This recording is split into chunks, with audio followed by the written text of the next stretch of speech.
ආයුබෝවන් අපි අද රස නිවසින් පොලොස් වලින් රසවත් ගුණවත් කෑමක් හදන්න යන්නේ පොලොස් pakade. මේ තියෙන්නේ පොඩි පොලොස් ගෙඩියක් තම්බලා පොඩි කරලා අරගෙන තියෙන්නේ. ඊළඟට කඩල පිටි මේ සෑඳි දෙකක්, කරපිංචා ඉති දෙක තුනක් පොඩියට කපා ගන්න, රතු ලුණු ගෙඩි දෙක තුනක් එයත් පොඩියට කපා ගන්න, මිරිස් කුඩු තේ හැන්දර ප්‍රමාණය, ලුණු රස අනුව බැදීමට පොල් තෙල්. දැන් අපි පොලොස් pakade හදන්න යන්නේ. මුලින්ම මේ වගේ පොඩි භාජනයක් අරගෙන පොලොස් ටික හොඳින් දිය මිරිකලා ගන්න. අරන් මේ විදිහට දිය මිරිකලා පොලොස් ටික ඔක්කොම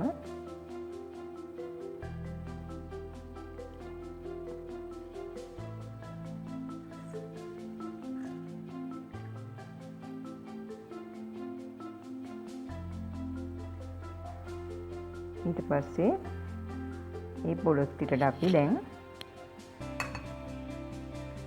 කඩල පිටි ටික කරන්න ඕනේ.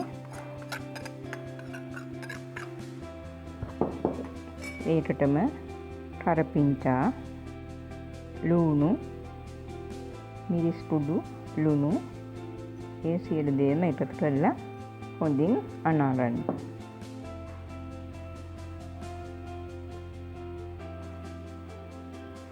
ඔයාලා ලුණු රස අනුව බලලා ඇති ප්‍රමාණයට දාගන්න. ඊට පස්සේ මෙහෙම හොඳට මිශ්‍රණය අනාගන්න. දැන් අපි මේ අනාගත මිශ්‍රණයෙන් මේ විදිහට පොඩියට බෝල හදලා ඊළඟට ගැඹුරු තෙලේ දාලා බෙදලා ගන්න ඕනේ. මේක ගුණවත් රසවත් ඉතා ඉක්මනටම හදාගන්න පුළුවන් කෑමක්.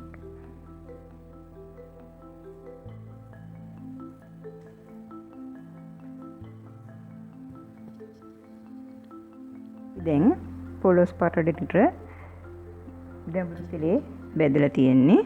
දැන් අපි ඊළඟට මේකට මිරිස් කුඩු, ලුණු කුඩු ටිකක් දාලා මෙහෙම උණුවෙන්ම කවලම් කරගන්න ඕනේ.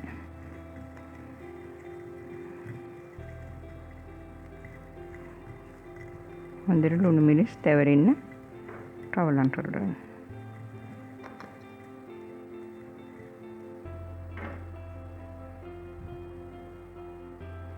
මේ තියෙන්නේ අද අපි රස නිවසින් හදපු පොලොස් pakade.